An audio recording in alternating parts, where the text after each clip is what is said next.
Now here is Ticky Fullerton on Your Money. Hello there, I'm Ticky Fullerton, every night bringing you a full hour of the very best in business coverage across the nation and internationally, especially where business and politics meet. Coming up, investors in some Melbourne and Sydney apartments tough it out, but Crown Group's Iwan Sunito is confident he's got the measure of his target market with his latest project mastery. Plant the trees and they will come. Primary Health heads to its AGM this week. Our interview with Dr. Malcolm Parmenter on how his revamp of the business and his $250 million capital raising should deliver for investors. And the Aussie dollar bouncing down around 2015 levels. What on earth should we expect from here? All the latest analysis with Citi senior investment specialist Majibin Zaman. Well, Saturday 20th of October will be big both for the blue ribbon seat of Wentworth and for the Morrison government. Today, the Liberal candidate for diplomat Dave Sharma, who has been parachuted in from the northern suburbs and is extremely well credentialed, let's face it, was at pains to stress how appalled he's been at the treatment of Malcolm Turnbull. I was appalled, he said, at the treatment that was meted out to him. Well, he would say that, wouldn't he? The fear is that the mutterings around the former Prime Minister's treatment will deliver a big backlash against Mr Sharma, even if he has been endorsed by both Malcolm Turnbull and Scott Morrison. Remember this? This is my leader. There you go. And I'm ambitious for him. Yeah, good on you. Thanks, Coman. Well, there are also other growing mutterings around that maybe Mr Morrison wasn't the great supporter of Malcolm Turnbull after all. Maybe the then Treasurer had more control of the numbers than first thought around the spill. We're all waiting for the book, Mr Turnbull. Between now and Saturday, though, the question for folk like Crosby Textor will be, is a visit by Scott Morrison a plus or a minus in Wentworth? And secondly, will Tony Abbott turn up in Wentworth and throw his 2 bobs worth in? From Asia, Malcolm Turnbull's son Alex last week tweeted his own torpedo. The Liberal Party has been taken over, frankly, by extremists on the hard right. So if you want to send a signal as to which way the Liberal Party is going and your displeasure with where it is going, then this is your opportunity. Don't vote for the Liberal Party in the Wentworth by-election. If you want to pull the Liberal Party back from the brink, it's the one clear signal you can send. What I know is Malcolm Turnbull wants people in Wentworth to be voting for the Liberal Party and for Dave Sharma. Alex is his own man. That's how Malcolm's raised his kids. Malcolm's a great dad, and his family are entitled to have their own views. Well, there you go. That was the response from the Prime Minister. But add to this a series of unfortunate events, including Alan Jones's Everest performance, which made the Liberal New South Wales Premier look feeble, and the leak of the Ruddock report on what to do with existing laws allowing some religious schools to ban gay students and teachers. The Prime Minister has dealt with the student issue, but Labor will make hay this week with the teacher side, knowing the Conservatives he has to deal with. Well, today, Dave Sharma, flanking Karen Phelps, was unequivocal. Look, I'm fundamentally opposed to discrimination in schools for pupils or for teachers on the basis of sexual orientation, gender, or really anything else for that matter. In Wentworth, Dave Sharma's main rival is the high-profile independent and doctor Karen Phelps, who's in a same-sex partnership. Now, she has said she will preference to the Liberals, to the horror of Scott Morrison. Why? Because it would likely boost the traditional Liberal protest vote and bump up her primaries. Scott Morrison's strategy, as I've mentioned before, this election is of nuking or at least neutralising as many unpopular Liberal policies that Labor could attack. Things like money for drought, dropping the rise in the age pension, dropping the business tax, the big company business tax, and then dealing with the Catholic schools. Because then, after all those barnacles are scraped off, it comes down to a choice, mano a mano, Scott Morrison versus Bill Shorten. And once again, today's news poll shows 45% versus 34% Morrison versus Shorten as better PM. He's also got a stronger budget position, a bit of cash to splash, and a scare campaign around Labour's negative gearing and franking credits. But if Dave Sharma loses on Saturday, the government has a hung parliament and its style will no doubt be cramped, including its election strategy. At one level, it's a tragedy that Wentworth, with its history and its wealthy and influential electorate, could throw up an independent. Independents are usually 1 or 2 issue politicians or care deeply about their own electorate and not much more. Wentworth doesn't need that sort of independent, really. It's quite well off enough to look after itself.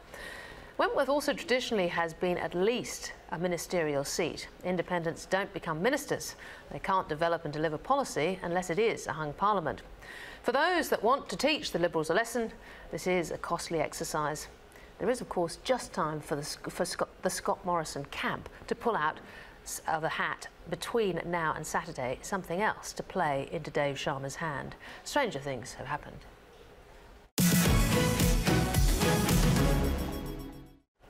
Well, look, with the latest news poll today showing a 6-point turnaround in popularity for the government since the collapse in support following the ousting of former Prime Minister Malcolm Turnbull, it's all very interesting. But despite momentum growing since Scott Morrison took over, the Australian's news poll shows the government would still lose an election if it was held today. Well, for more, Sky News reporter Annalise Nielsen joins me live from Canberra. Annalise, how are we sitting in the lead-up? Of course, Parliament's back and sitting. How do we see Wentworth now from, what, 5 or 6 days out? Well, look, you can certainly see that no one's taking it for granted because, as you explained, it really is a safe seat for the Liberal Party, and anything less of that 17% margin being returned would be considered quite a blow to the government, even short of the horror of them actually losing the seat altogether. But there really is concern about how a lot of federal issues are playing out and whether this will be a kind of litmus test for a reaction to the spill. We know Australians tend to hate spills. They hate the idea that politicians are sitting around fighting over the top job instead of doing the job. But with this news poll, it was quite promising for the government. Not that they would win an election if it was held tomorrow, you're quite right, they would lose, but there has been an improvement. And if you look at the trend over the last 3 different news polls, there has been an improvement in that primary vote, and that's something that the government certainly would be taking comfort in, because there is always that idea that we are sitting within the margin of error with these polls, but trends do tell you a lot. And we did see with the Fairfax Ipsos poll as well, they had an even bigger turnaround of 10 points, and so it does seem like Scott Morrison's campaign of being the action man and getting out and about amongst the people and denouncing things does seem to be cutting through a bit through all this previous spill carnage that's played out in the last few months in Canberra. I see Tony Abbott has actually weighed in today and suggested that Malcolm Turnbull from New York re-endorse, support again publicly Dave Sharma. Do you think that was a bit of mischief making? Do you think the former Prime Minister might do that? Oh, absolutely. He's kind of the ghost hanging around the back, isn't he? But I don't think that kind of thing really cuts through to the general public that much. It does start to get to be just a bit of noise of former Prime Ministers, especially when they're over sniping overseas. We saw Tony Abbott made a speech at Oxford where he was talking about a number of things in a Q&A, but he also said that he thought that Australians were sick of instability in government, and there doesn't seem to have been much traction from those comments, and so it does seem like the noise is falling away. It looks like Alex Turnbull, Malcolm Turnbull's son's, getting a lot more publicity for his comments on Twitter, but Wentworth is an unusual seat. It's well off. It's they don't have a lot of the traditional issues there that other electorates might be campaigning on, about access to health or roads. Their big issues there seem to be about the treatment of refugees and climate change policy. And so, as you were saying, that Karen Phelps really does seem to have quite a following, and her choice to preference the Liberal Party really could prove quite crucial. Yeah, so we're back in Parliament now. Scott Morrison, obviously, if he loses the seat, that's going to make things quite difficult between now and the election to actually get things through Parliament with a hung Parliament. The business tax cuts, though, for small business, is he trying to get them all locked away this week?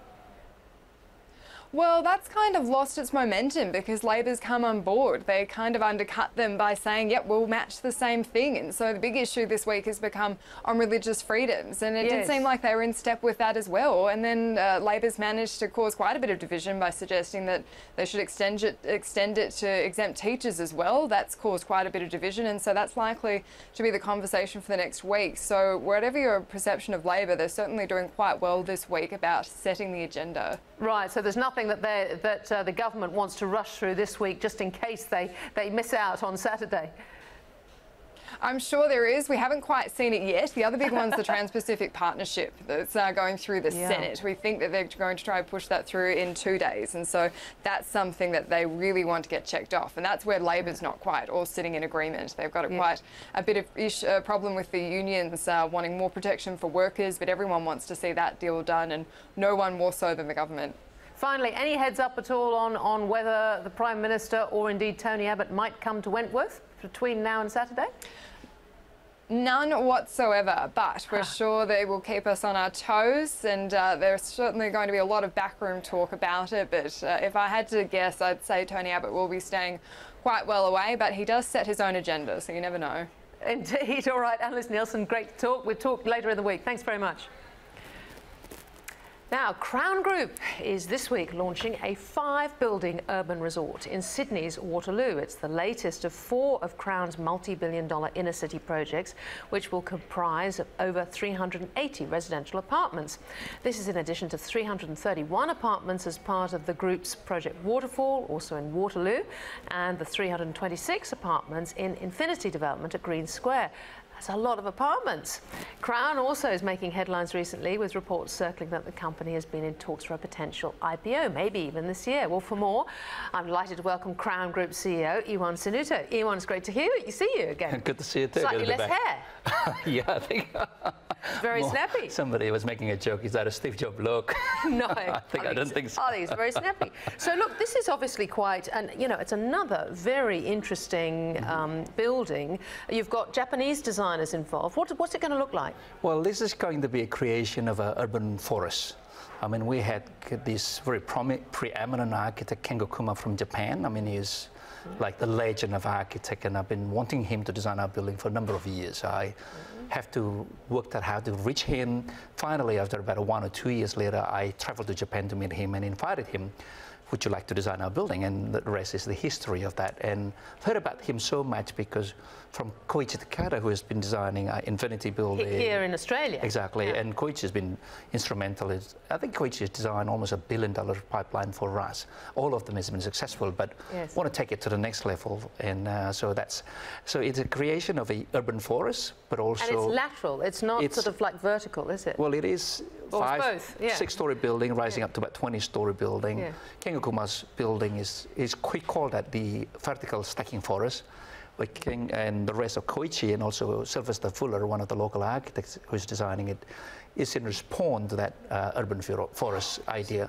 But what's exciting, I think, following with this bringing in this Japanese architect, was more like suddenly the search of inquiries from Japanese retail operators are there, and we just signed 7 out of the 14 lots. In fact, that they want to take the whole 14 retail lot to turn it into Japan food town. Really? So who are the people who are going to take the apartments, do you think? The people who are going to take apartment, 70% is about local, and that's what we see in Waterfall. 30% will be across Asia. Yeah, so not necessarily Japanese from Asia. Well, we have never really, actually, in the history of Crown, we sold 1 unit to the Japanese group. Yeah. Now, but I'm not going to be surprised that more Japanese are coming to buy this one here, because we are going to launch it to Japan. Especially if you've got a small, you know, little Tokyo sitting at the bottom there. And this is like the concept that they proposed was actually bringing the best of the best of provincial town of Japan's food. Yes. So you got Tokyo, Kyoto, Kaido, Sapporo, all this different type of food, 14 retail, next to one of the major retail that we are going to engage to. Iwan, also take you up to the corporate level. There's some talk about a joint venture with a Japanese partner. Now, is that public yet? Well, not for this job here, and not for the other job. We have signed the joint venture partner with a significant Japanese group. Well, you can't tell me who it is. I can't. but if we did go ahead with this one, we're not far away from finalising it. But really interesting is sort of Chinese investment has cooled down. There's some interest from the Japanese side. Yes, I'm seeing a lot of these Japanese groups that are coming in here, and they're coming in a bigger way, but they are, unlike in the past where they come in and build their own business, they're now joint venture with a local company. Now, this particular group only do joint venture with us and one more in Australia. Yeah. So they're quite selective, and the process of engagement is like 1 year of dating. I'll have to get back and I'll work it out, I'm sure. But the other issue, of course, is you know, some parts of the apartment market have been very soft in Brisbane, in Sydney, in Melbourne. What makes your apartments, I suppose, you know, investment proof to the extent that you can be? Well, we're quite strategic in terms of choosing location. So we don't build anything unless it's close to the railway station. We don't build anything unless it's surrounded by universities. So Waterloo, for instance, is surrounded by 3 universities. So it's easy to rent, but also this is classic, the urban renewal that everybody is talking about. This model around, we've got coming up in a minute, we've got the Battersea story, Battersea, and indeed we've got that other big one on Manhattan, which is very much around railway. So you're very attracted to the railway. Yes, job, employment, health. There's a downsizer, but there's also a lot of younger generation, but there are also people who are studying in this country here. Global investors do not invest outside the city. So anything that is too far away, they do not invest. So Now, what about this float? Oh, come on. It's got to, you've got to say it's at least $1 billion you want to float, but when? Well, when? I want it to be a lot more than that. You want to be a lot more? Yeah, and I think $1 billion is too small to list in a company in the development space. Now, it's something that I've been wanting to do, and I think it's one of the things about passing on this company to the next generation of leaders and taking it public. Do you think it'll be as easy to run if you sort of... I think it's going to be harder, but I think it's great. You know, corporate governance is good and transparency is good, and having it, being able to be run professionally, I think it's very good. Now, I can stay private, but I thought that for the benefit of Crown Group, and we built a great company so far, and I think if I stay private, it will disappear one day. Yeah. So I think it is also one of the idea about prospering together with our team. You know, we had like 200 people working for us, and we like them to benefit from the going public too. How do you see the broader market out here at the moment? Because everybody is worried about you know, rates ticking up very slightly, but the market definitely coming off. Residential and apartment. Yes, there's no doubt that the apartment market is a lot softer than it used to be because of a lot of this red tape that I think we need a lot more red carpet rather than red tape. I mean, we're making it too hard for people to invest. We're making it too hard for investors from overseas to invest in this country here now. The reality is they're not really even filling up the book of the major banks in terms of borrowing. They're quite small in percentage, but in the Crown space, really, I mean, even like we're selling quite well. Infinity, there's no more left. Yes. We're finishing next year, early next year. That's a landmark building. Yes. We hope to see that one day Tom Cruise scaling up that building there, or maybe Hugh Jackman. I wouldn't put it past you, Iwan. And so how do you think the sale of Mastery is going to go? Well, we're tracking well. Yes. We are releasing about 100 units in the market globally, and 70 units only in Sydney. Yes. So we're launching on the 17th of November. Yes. Sydney, Indonesia, in 2 cities, Indonesia, Jakarta, Surabaya, and also Shanghai. And then the following week, after that, we'll be launching in Hong Kong and Singapore. So, and then after that, it's Japan. Sort of simultaneously? Yeah, it's live. It's virtually live. Now, I'm expecting a sellout. You're going to be marketing yourself on the sales of the Opera House? That's a bit too sensitive. Just a joke. It might be a bit too sensitive. Yeah, no. So that's going to be a big one. And then beyond that, what were your next project going to be? Well, I'm actually, I mean, this is the thing, but I think the next job will actually be a launch in USA. Really? Yes, and Brisbane. Yes. And Indonesia. We're actually running out of job for Sydney. Well, you've got a bit of build to rent, I see, down in East Lakes here. But over in the US, in New York? Yes, or? LA, downtown. In LA. Yeah. Right. And also Indonesia, we've got about 4,000 units waterfront that we're designing right now. Yeah. So that's quite exciting. And is that sort of urban renewal that you look at? Well, the Indonesia one is going to go into like building a city. I'm actually talking to some of our friends who are in Australia to say, hey, why don't you develop a city there, the city of the future, like 500 hectares potential one day, building the whole city of Sydney from day one. So that's a very different type of project, isn't it? Yeah. From renewal. Yeah. Right. And LA downtown is quite a booming market right now. USA economy is actually stronger now, and it has a similar market to us here. So next year is going to be quite a different year, quite a challenging year for Crown, because we are now launching across the globe. But I think the benefit is that I think we'll learn so much from that exercise. Now, expanding overseas is about thinking big but start small. I'm not really going there in a big way. I'm just going to start with one job. But one job in Indonesia is 4,000 units, you know. But in terms of dollar value, that's similar to 400 or 500 units in Sydney. It's like $500 million. Because one in 10, $100,000 unit, $1 million here. So you're going north and to the east, over to America. Well, Iwan, Sunito, we'll follow you with interest. Thank you very much for coming in. Thank you, Ticky. Okay, now after the break, the Aussie dollar has been hitting a 32-month low last week. Talking buying opportunities with cities. Majabin Zaman next. You're watching Ticky on Your Money. Now, back to Ticky.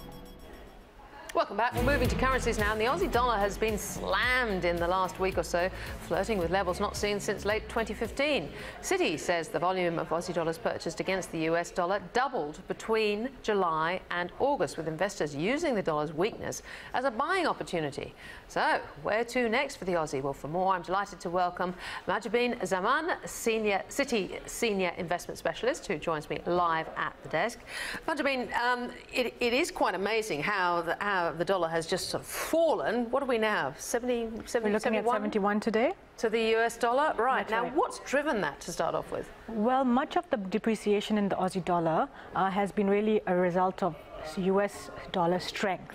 So there have been several factors that have driven the US dollar strength in the year, for that matter. Starting with, of course, US has higher interest rates. They are ahead Getting higher and getting higher. I mean, they have been ahead of the curve in terms of developed markets. They're one of the only few markets or countries that are actually raising rates at the moment, vis-a-vis the other advanced economies. Secondly, of course, we've had great economic data coming out of the US, especially last week. We saw great unemployment data, with the US, trading at unemployment of 3.7, which is a 48-year low. What do you think of the corporate reporting season coming through? That looks to be positive as well? Indeed. It is coming up, but it's also sort of tying up with the midterm election volatility. So generally, before the earnings season, markets are generally quite positive.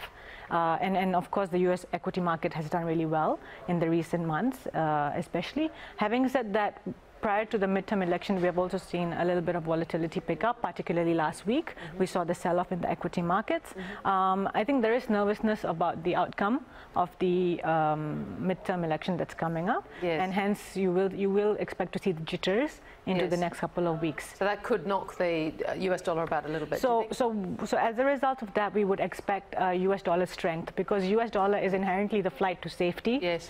We have seen that with the risks in the Eurozone. So the irony is, if things wobble with the midterms, the US dollar just gets stronger. Indeed. Yeah. Indeed. And of course, Citi's base political outcome of the US midterm elections is pretty in line with what the market is also expecting. And that would be basically the Senate remains with the Republicans, and the House goes to the Democrats. Now, what about this buying that Citi's been talking about? A lot of buying of the Aussie dollar. That's right. Now, has that sort of underpinned the Aussie dollar at all? Given a bit of a floor, do you think? Well, we have basically, I think the Australian investor now has a more global mindset, and they're very much in tune with the market. So we have seen the Aussie come off significantly, especially since July and August, from 74 up to now 70. And along the way, we have seen flows picking up of Australian clients coming in to pick up the Aussie dollar with a long-term view. Right, okay. Given that we are looking at trading at, 2016 lows. Yeah. So we've got the midterms geopolitically. I mean, how much does other sort of around the world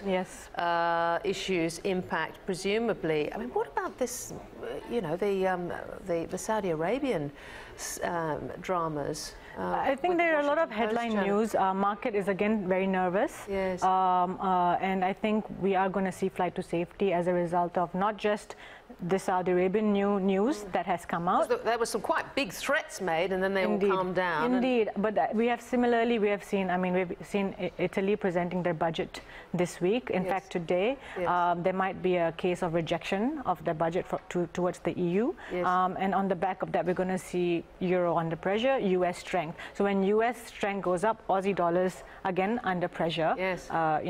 From a risk-off perspective. Similarly, this week we also have the EU summit on Wednesday, where they're going to discuss Brexit.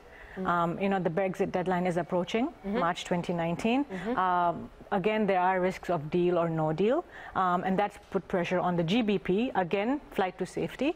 into the US. So US gone up, and then we have pressure on the Aussie. Anything that would reverse the situation for us? RBA. I think we think at Citi, we are looking for RBA to raise rates. Anytime soon? Mid of 2019, yes, at the very earliest. Of course. What about the trade spat at the moment?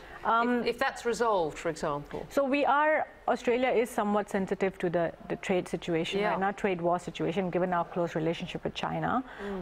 But having said that, again, the volatility in the Chinese space, or the slowing of the Chinese economy, will impact Australia regardless. Right, okay, yes. So no good holidays over in America in terms of strong Aussie dollar for some time, I think next six months Aussie dollar may remain under pressure, but yes, having said that, a lot of it is already maybe in the price. Yes.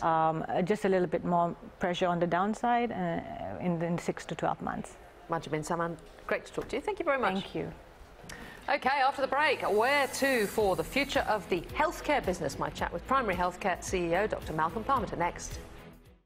This is Ticky on Your Money, covering the big business stories.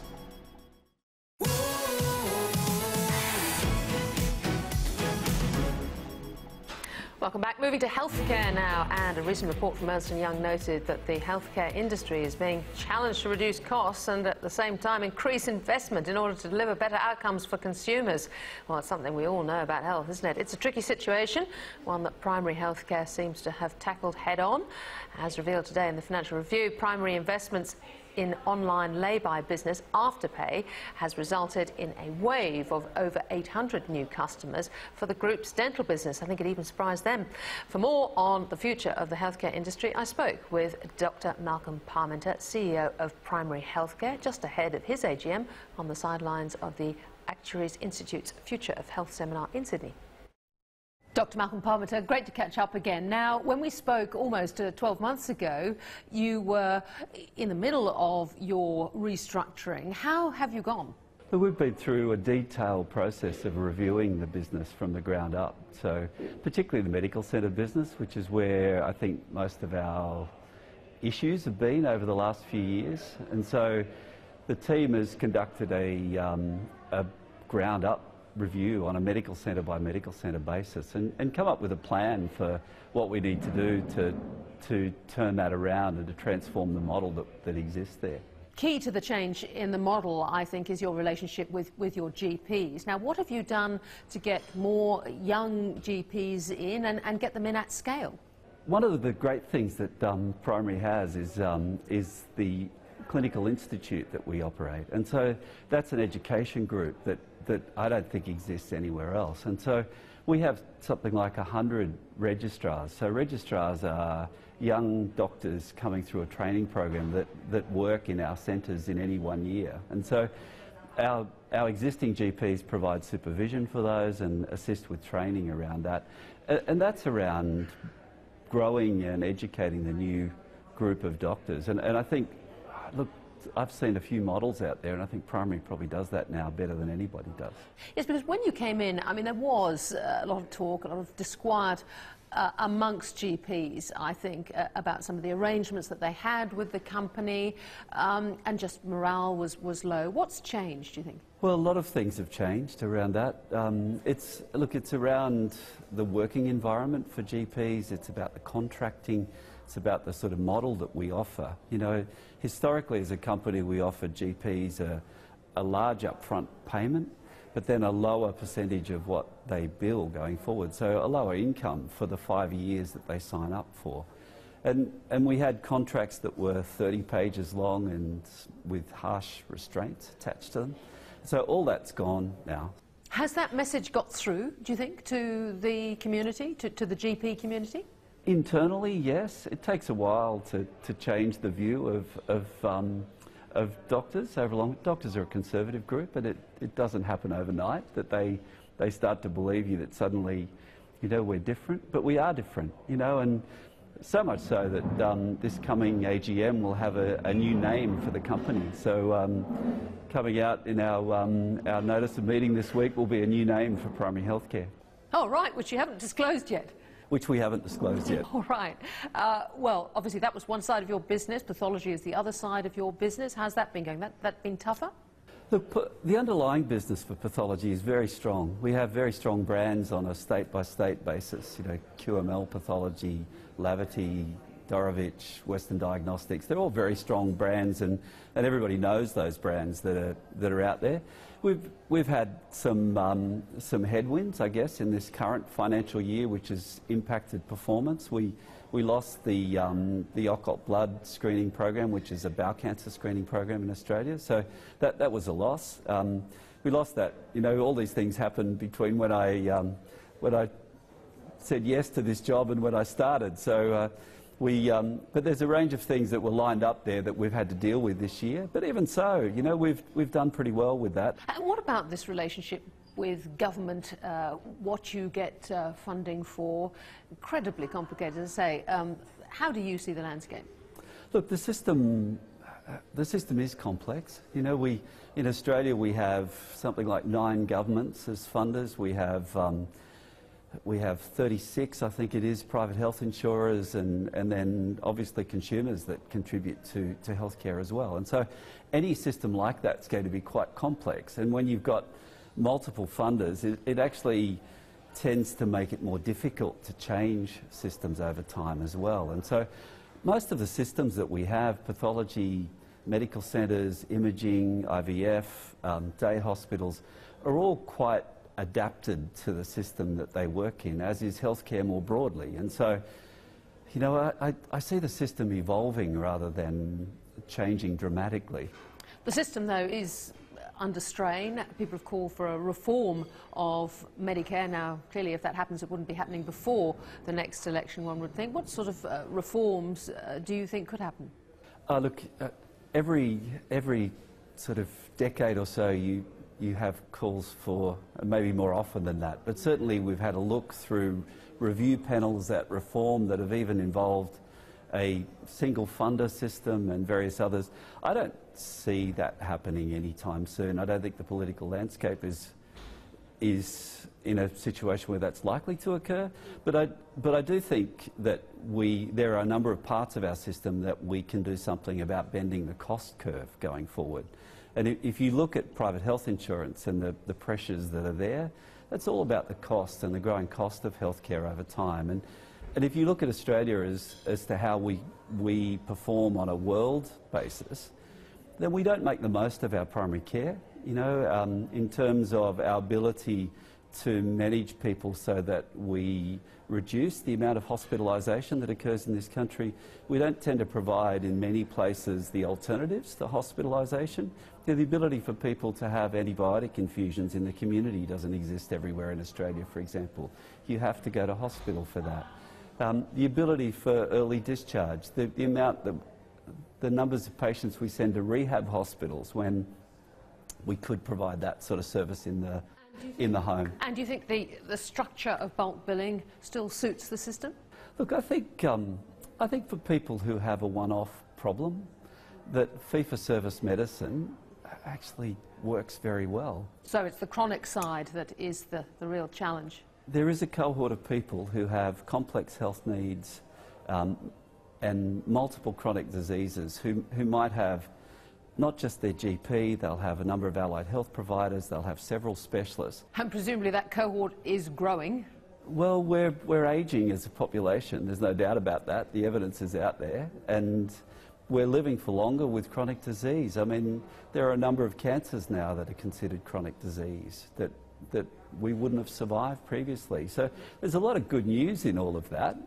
But there's cost in it as well, and it's how you manage that. And what we need to be doing as a country is looking for what is the most efficient and high quality way of delivering healthcare in this environment that we have, and are we doing it the best way we could?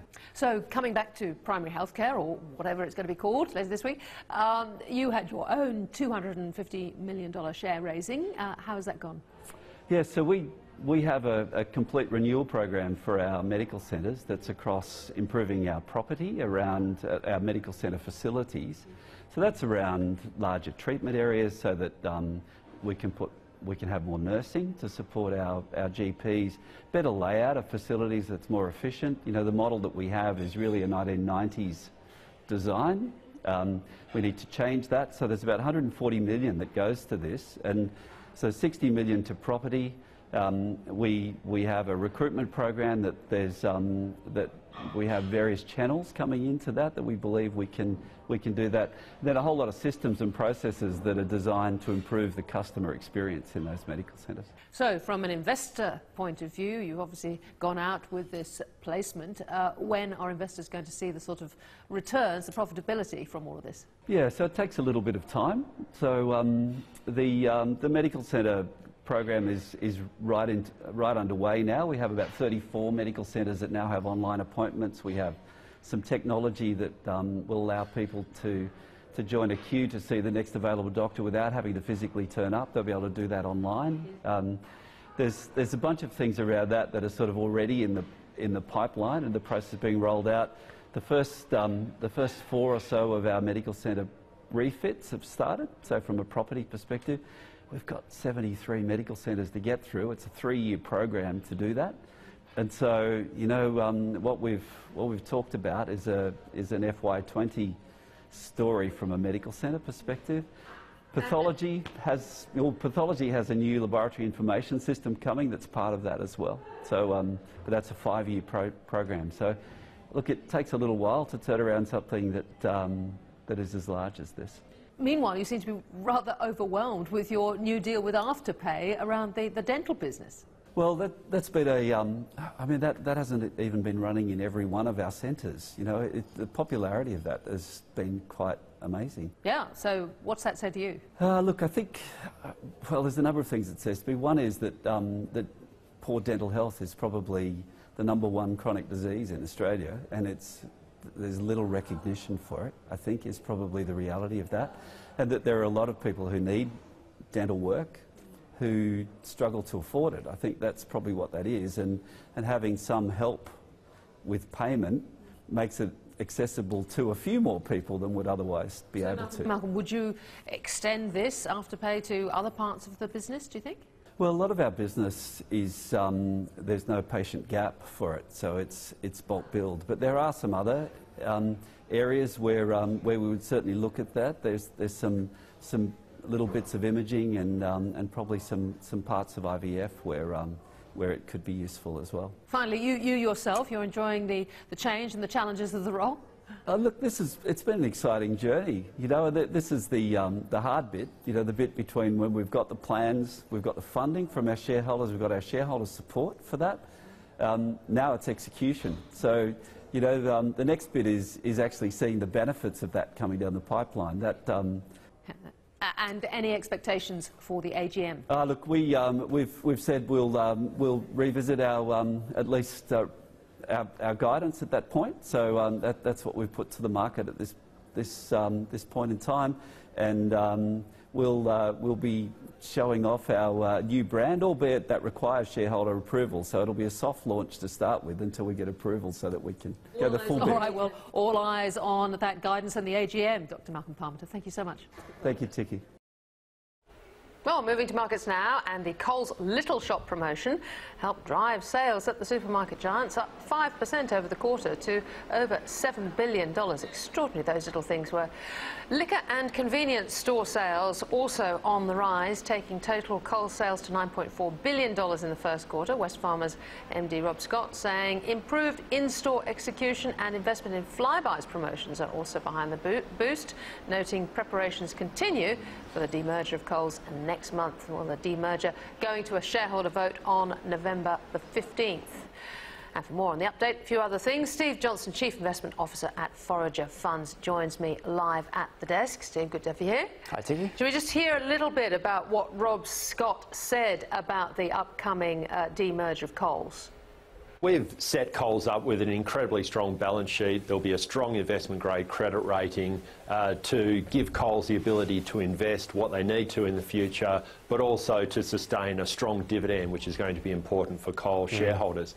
Over the last decade, we've invested over $9 billion in Coles. The network's in really good shape, and with the strong balance sheet, Coles is really excited to be investing even more in supply chain modernisation. So that will set the business up for the future.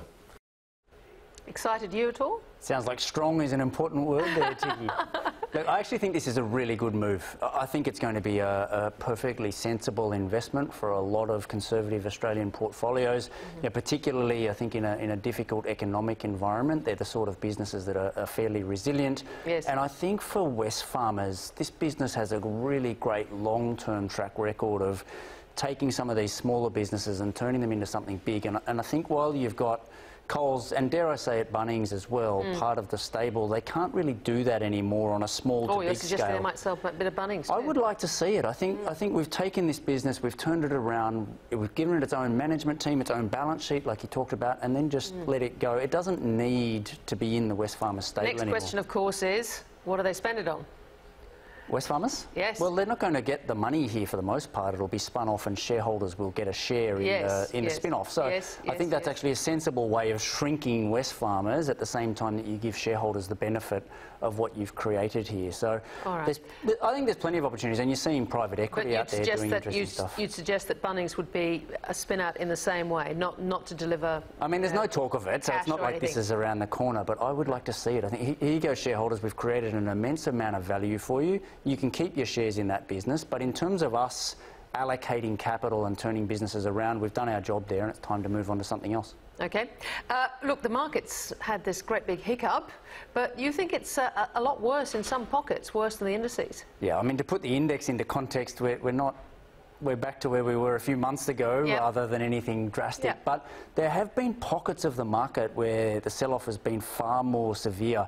And we've done very little in the US over the past couple of years. We ran a filter Friday afternoon just looking for stocks down 40 and 50%, in our sort of market cap range, in that less than 5 billion market cap range. And of 700 stocks, you've got 200 that are in that category that are down more than 35% from the highs. What sort of sectors are we talking about? Look, the auto sector's really beaten up. It's a tough one because I think it is at a cyclical high. So do you want to invest in a business before, it's almost certain that that industry is going to slow down. You've got diesel problems and you've got electric vehicles and you've got cyclical highs in sales, but you've also got some pretty high quality businesses trading on 6 and 7 times earnings. So that space has been interesting. 6 and 7? Yeah, 6 and 7 times earnings is what you're paying for. A lot of auto supplier type stocks, and even the big brands like BMW, you're buying for very cheap prices today. So they're tough because it's probably going to slow down, but the market has already anticipated that. And then just across the smaller cap universe, there's lots of businesses out there where the share prices have come off quite a bit. There's a bit less liquidity, so you see a violent reaction, and it's much more optimistic from an investor's perspective than it's been for quite some time. So I think the magnitude of the overall indices, because they're weighted to the large cap stocks, has probably understated the violence of the sell-off. OK, corporate fraud around the world. There's been some great stories. I've just got back from a trip overseas, and I'm just completely absorbed in a couple of books in that space. So there's a book about a blood testing fraud in the US called Theranos. Yes. Some people might remember the name of Elizabeth Holmes. She was in the Times 100 most influential people in the world a few years back, and it turns out that the whole business was a fraud. The book's called Bad Blood, and it's a wonderful, wonderful story about how people got hoodwinked there, and then a more recent one called $1 Billion Whale. Well, this is the one that is closer to home here, isn't it?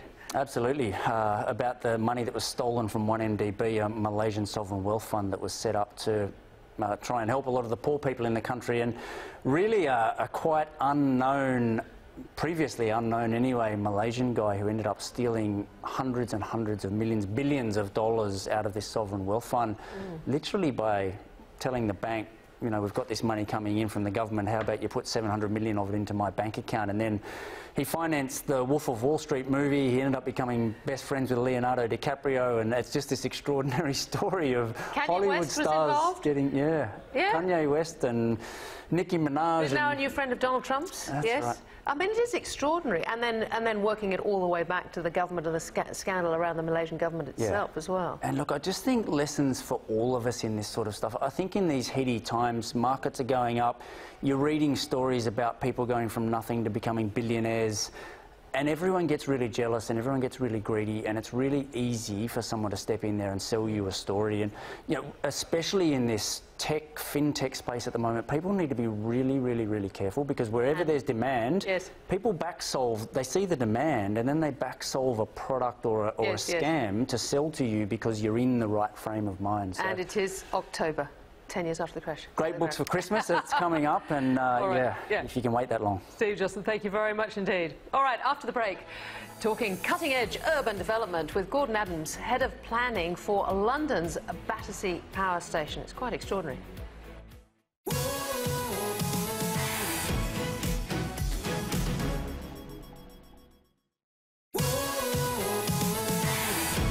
Now, back to Ticky. Well, we started by talking about apartments and designs and the whole idea of urban renewal. Well, in London, Battersea Power Station has been a site on the south side of the Thames for years, a decommissioned shell that no one could agree what to do with. But all that changed when the site was finally sold to Malaysian owners, a bit of a theme on the show today. And another dramatic story of urban renewal is well progressed. It's also very reliant on rail. I sat down late last week with the Head of Planning at the Battersea Power Station Renewal Project, Gordon Adams, at sidelines of the Urban Task Force Creating Communities Conference in Sydney. Gordon Adams, great to talk to you in Sydney. For those that don't know London, tell me a little bit about Battersea Power Station. Battersea Power Station is a former power station on the river in London, on the Thames. It's had a number of attempts at redevelopment over the years, and what we're doing is restoring the power station and building new homes, new shops, new offices. So we've got the headquarters of Apple moving in once the power station's restored, as well as everything else that goes with a new town centre. It's a blank canvas that we're building on, and we're looking forward to bringing that forward. Now, it is iconic, the power station, but it hasn't been easy getting it off the ground. I think it was decommissioned all the way back in 1983. What made your proposals, the Malaysian proposals, the ones that got the go-ahead? Yeah, it was decommissioned in '83, and we started digging the basement for our first phase in 2013. So it took 30 years, and as our CEO said, it's not easy, but it got going because of our shareholders. So they are the fourth owners during that time, and they got it going through a consortium of three organisations that had the firepower and the passion to deliver that. And the funding. They're providing the funding. Yep, so it's all privately funded. They bought the site in September 2012, and we've had funding secured for all the phases we've got under construction at the moment. So our first phase is done. We now have residents. We've got about 1,000 residents living in our first phase, and our office is in there as well. And the power station itself is still under restoration, and we've started on phase 3 as well. So what were the things that needed to be in place for a project like this to really have legs? One of the biggest aspects that needed to be addressed was public transport, because the previous attempts never really sort of resolved that. And our master plan is underpinned by an extension to the Northern Line, which is part of the London Underground tube network. And that feeds into Crossrail, presumably, as well? It does. It'll connect into the Crossrail, or the new Elizabeth Line, as it's now called. And so that is essential to us. We couldn't have got the densities that we're delivering without that improvement to public transport. Because and could you have got Apple? No. Apple, I can't imagine Apple would have come without having a direct access onto London's tube network. You talked about some of the issues in terms of getting this up and running. It is very iconic, of course. Presumably there was local opposition. There always is. How did you deal with that? Well, it's not just local. It's London-wide, it's national, it's worldwide. There is such a lot of affection for that building, which is ironic given that when it was built it was very unpopular. But that affection has grown over years, particularly within culture, like being on the front cover of the Pink Floyd album, Animals. So we take that very seriously, and we work very closely with our community. We think we've had about 100,000 people through various events that we've had over the last 10 years to try and take the community with us, because we know there is a lot of care and affection for that building that everyone has a... So just how many people were involved in the consultation process? So we have an in-house team. Probably our biggest asset is our team member Sarah Banham, whose job it is to liaise with the community, and she's been on the project for 12 years, so we take it very seriously. She runs a team who consult with our community, engage with them, and do all sorts of things. Like we now have a community choir, we run community forum events, and we even did an art station project for one of our local community centres. Any thoughts of a float? No idea. No idea. Well, look, going back to your funding model, you said this was very much a project funded privately by the owners. What about the issues of things like value capture, land taxes and so on? We are privately funded, so our shareholders are paying for all of the development, raising their own debt. But as far as value capture in terms of contributions for other community facilities, we're paying almost £250 million in contributions, and the bulk of that goes on the extension to the Northern Line, so the tube. And various developers in our area, it's a development area, are contributing to that, and then there is a shortfall to pay for that, and so an enterprise zone was created, and so all the business rates from all the commercial developments will repay the loan, so that in theory, once it's all paid off, you'll have a new tube line at no cost to the public. Yeah, and then presumably Battersea Power Station, the project, will start paying back itself. Yep, then the business rates will then start flowing from that, repaying that loan to the local authority. And when is it going to be completed? We're hoping the power station to be done end of 2020, but it's a 42-acre site and we've got 8 phases, so still a bit more to go after that. Finally, do you think London is broadly open to these sort of big urban renewal projects? Because here in Sydney, I think we struggle with them quite a lot. I think London is very good at what it does, and it has done a lot of large-scale regeneration schemes, and this is a good example of that. London is slightly different to Sydney and Australian cities in that it's got its green belt legislation, which is debated a lot. I think whilst the debate here is whether there should be higher density, there is also that debate in London, but with the physical restriction of the green. Yeah, we can always spread out. Exactly. Gordon Adams, great to talk to you. Thank you very much. Pleasure, thank you. And that's all for the show tonight. Tomorrow night, CEO of energy disruptor PowerShop, Dr. Ed McManus. Thanks for your company.